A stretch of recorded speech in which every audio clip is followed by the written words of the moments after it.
Se você quer saber como foi meu primeiro ano como caloura, estudando letras português e espanhol na Unifesp durante a pandemia, vem comigo que eu vou te contar como foi tudinho.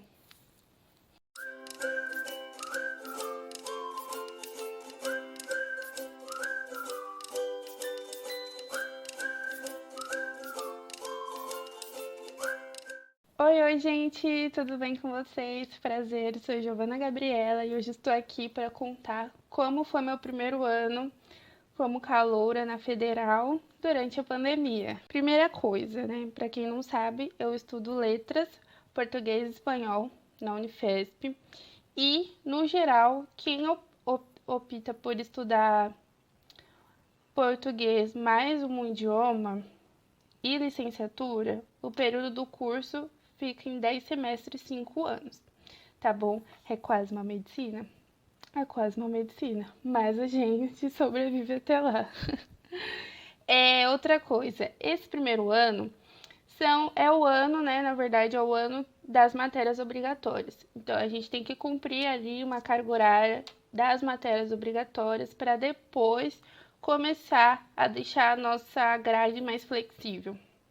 Então, como matéria obrigatória, nós temos leitura e produção de texto 1 e 2, introdução aos estudos literários 1 e 2, introdução aos estudos clássicos, que depois entra latim ou grego no segundo semestre. Que mais? Para quem optou pela língua, vai ter o nível 1 e 2 dessa língua. Na Unifesp, se eu não me engano, tem inglês, espanhol e francês, tá bom? Bom, o que as pessoas me perguntam mais quando descobrem que eu tô fazendo letras é se tem que ler muito. E sim, gente, tem que ler muito. A demanda é bem alta, mas assim, pode ficar tranquila se você estuda, se você trabalha, se você tem outras obrigações, é algo possível, tá? É uma demanda bem alta, mas os professores são bem flexíveis e a gente também consegue ir organizando essas leituras no dia a dia. Por quê? Os professores, eles passam alguns textos que nós temos que ler antes da aula. Para chegar na aula, a gente, né, ter uma base teórica ali para entender o que o professor está falando. Normalmente são alguns capítulos, eles deixam disponível, tá? Vocês não precisam se preocupar quanto a isso, vou ter que comprar livro, não sei o quê. Não, os professores sempre deixam disponíveis os textos que eles querem que a gente leia antes da aula ou para fazer algum trabalho e tudo mais.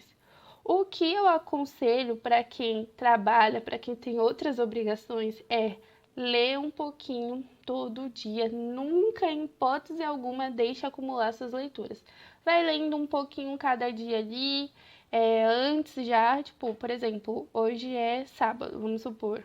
Você sabe que tem umas leituras ali para a próxima semana? Vai começar a ler de pouco em pouco as coisas que você tem que ler para aula de segunda, para aula de terça. Quando você tiver um pouco mais de tempo, você lê um pouco mais e vai dar tudo certo, pode ter certeza, tá? Se comigo tá dando, com vocês vai dar também. Em espanhol ou qualquer outra língua, né? Mas eu vou falar de espanhol, que é o que eu sei. Precisa ser fluente? Não. Não precisa ser fluente, tá? Pelo menos espanhol ali, espanhol 1, a professora foi bem detalhista, ela deu um suporte bom, mas, né, assim, pra gente que não é fluente, no meu caso eu não sou fluente, acaba que a gente tem que se dedicar um pouco mais, né? Tem que estudar um pouco mais, vão surgir algumas dúvidas, mas é possível, não precisa ser fluente. Pelo que eu sei, inglês precisa saber um pouco sim, mas espanhol não precisa, tá? Vocês vão conseguir ali aos poucos, pegando o conteúdo, começando a falar. No meu caso, espanhol 1, eu não tive que falar, não tive que falar muito. Para ser bem sincera, na última aula do semestre, né, nós fizemos uma brincadeira ali como se fosse um amigo secreto virtual, e aí sim nós falamos e ficava a nosso critério. A gente podia tentar falar tudo em espanhol, a gente podia falar o que a gente sabia em espanhol e o resto em português. A professora estava ali, ela ia auxiliando, então foi bem tranquilo o primeiro semestre. Agora, no segundo semestre, eu tive sim algumas atividades de pronúncia, né? Alguns trabalhos relacionados à pronúncia. Durante a aula a gente já começou a participar mais, começou a falar mais durante a aula, mas, gente, é uma coisa super tranquila, a professora dá todo o suporte, ela tem toda a paciência do mundo, os colegas também, tem muitas pessoas ali, além de você, que não são fluentes, algumas estão tendo o primeiro contato com a língua agora, então fica tranquilo, é possível. O que acontece é que às vezes a gente tem que estudar um pouco mais, a gente tem que se dedicar um pouco mais, mas isso é o natural, tá bom? Esse semestre eu tive 5 atividades de pronúncia, a gente gravava o áudio para a professora no WhatsApp e enviava. E ela analisava, dava o feedback, foi bem legal, inclusive. É muito gostoso aprender outra língua. Então, se você tem esse receio, porque eu não sou fluente, eu não entendo, pelo menos em espanhol, tá? Pode ficar tranquila que vai dar certo. Sobre a pandemia, né? Eu entrei na universidade durante a pandemia, então já peguei as aulas online.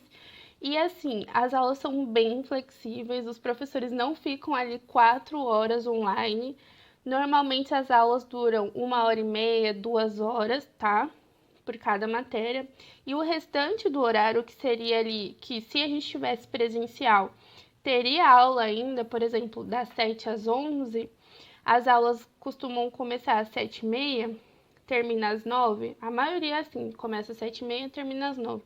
Esse horário até às 11, o horário que fica disponível para se você quiser estudar ou para você fazer as suas outras obrigações da sua vida, tá? Mas os professores são muito flexíveis, a maioria grava as aulas, deixa as aulas disponíveis lá na plataforma, e quem não consegue assistir a aula ali no dia, naquele horário, consegue ter acesso tanto à aula do vespertino quanto à aula do noturno depois, tá bom? Então, foi bem tranquilo em relação a isso. A maioria das vezes eu consegui sim acompanhar as aulas, mas às vezes que eu não consegui, principalmente no primeiro semestre que eu entrei, já fazia um mês que as aulas tinham iniciado, eu passei em uma das últimas listas, eu consegui pegar todas as aulas ali gravadas, tive que ficar maratonando aula para entender ali, né, o que estava acontecendo, mas deu tudo certo no final. Outra coisa, os professores são muito assim, diferente do ensino médio, eles são muito organizados no sentido de já mostrar pra gente como que vai ser o cronograma do semestre. A gente já sabe quais dias que a gente vai ter aula, quais dias não, quais matérias vai ter ali, quais os temas serão tratados em cada aula, quais serão as atividades que nós vamos ter que fazer, as datas de entrega, a gente consegue ter acesso a tudo desde o início. Então, desde o início é possível ter noção e se programar de acordo com a sua realidade. Vai ter trabalhos que vão demandar mais tempo de você. Você sabe ali quando você vê, eu tenho um artigo para fazer, eu tenho, sei lá, vou ter que ler um livro para fazer um trabalho. Então, você consegue saber desde o início, o que me ajudou muito, particularmente, principalmente, que eu sou muito ansiosa, né?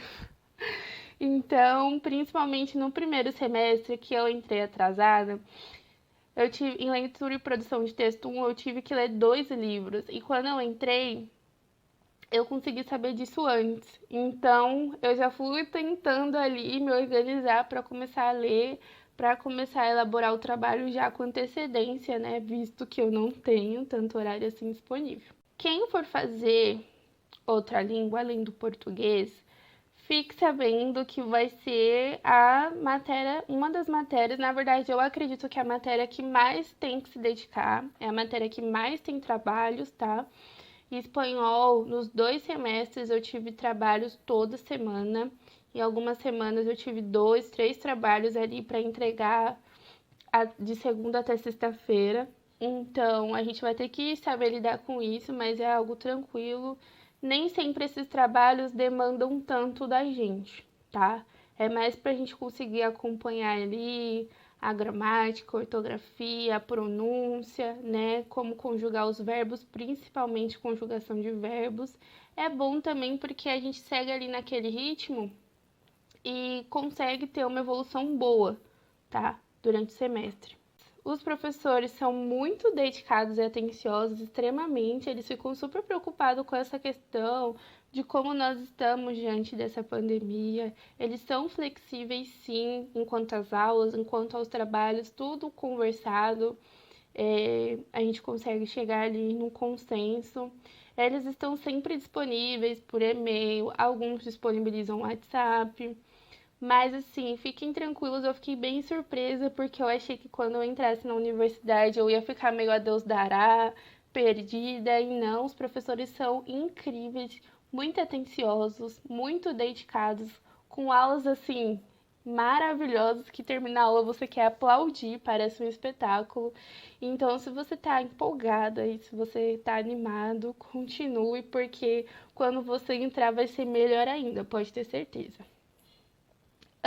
Outra coisa, a maioria das matérias possuem monitoria. O que seria essa monitoria? Seria algum aluno de outro semestre, que está em outro semestre, que faz ali um processo seletivo para ser o monitor daquele professor daquela matéria. Algumas monitorias recebem um auxílio, outras não, mas todas ali contam com um certificado de horas, né? Porque eu acho que eu não falei no início do vídeo, mas a gente tem uma quantidade de horas complementares ali que a gente tem que cumprir até o final do curso. Eu não me engano agora, eu não tenho certeza se são 100 horas ou 200 horas complementares. Eu vou confirmar e colocar aqui na descrição. Então, quando você é monitor, você consegue ter um certificado ali com a quantidade de horas que você se disponibilizou ali a dar o suporte para esse professor. E monitoria é assim, uma bênção de Deus. Porque muitas vezes, às vezes, o monitor ele tá mais próximo da gente, ele é aluno como nós, ele entende a nossa realidade, tem outro nível de proximidade, de intimidade. Então, normalmente, os monitores, além de dar suporte em relação à matéria, em relação às atividades, o que a gente tem dúvida ou não, eles também fazem encontros com temas relacionados àquela UC, né, que nós chamamos de UC, ou temas relacionados no geral que são interessantes para a gente discutir. É muito legal mesmo. E monitores são tudo, são tudo. Então fiquem tranquilos, gente. Se vocês tiverem dificuldades, vão ter os monitores ali. Eu acho que eu tive uma ou duas matérias que não tinha monitor, mas no geral as outras tinham. Às vezes mais de um monitor, inclusive. Sem contar que os alunos do curso são muito unidos. Nos grupos, tá todo mundo ali sempre te ajudando, não necessariamente da sua turma, do seu termo, mas assim, a galera de letras é muito unida. Eu fiquei muito feliz com isso desde o início, quando eu entrei ali perdida numa das últimas listas de espera, eu recebi suporte desde o início, sempre alguém me ajudou. Bom, eu acho que mudou um pouco aí a posição do celular, porque minha memória tinha acabado. Mas então, como eu estava falando, se você tem receio aí de entrar numa universidade pública, principalmente pessoas que estão há muito tempo, né, sem estudar, ou pessoas que estão saindo do ensino médio, tem um pouco de receio, pelo menos eu tinha, né, esse receio, mas eu tive um suporte incrível dos estudantes, dos professores, tá? Então fiquem tranquilos em relação a isso. Você não vai estar sozinho, vai estar todo mundo ali no mesmo barco e todo mundo vai se ajudar, tá? Desde o início mesmo, gente. Eu falo porque eu passei, eu fui aprovada. E como estava à distância, eu não sabia como ter acesso às aulas, eu não sabia como ter acesso aos grupos. E ali, de pouco em pouco, uma pessoa me ajudava com uma coisa, outra me ajudava com outra, e deu tudo certo no final, tá bom?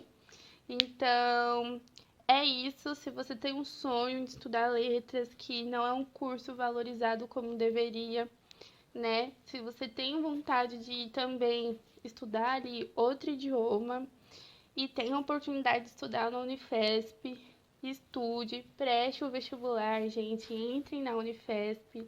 Vamos encher a universidade de pessoas que realmente querem estudar, pessoas que desejam muito estar ali e merecem estar ali, né? É o nosso lugar. Todos nós temos esse direito, né? Então, venham para a Unifesp, vai ser um prazer, né, ter vocês lá junto com a gente. Então, foque aí nos estudos, foque no Enem de 2022, vai dar tudo certo. Tenha fé em você, tenha fé nos seus sonhos, nos seus objetivos. E o que vocês precisarem, eu vou estar aqui à disposição, tá bom? Clique em gostei se vocês gostaram desse vídeo, se inscreve no meu canal se você não for inscrito ainda. Eu vou tentar compartilhar o máximo da minha trajetória aí no curso, dar dicas também que funcionaram para mim durante o período que eu estava estudando, né, para o vestibular. Então, me acompanha. E é isso, gente. Até a próxima. Beijão. Tchau, tchau.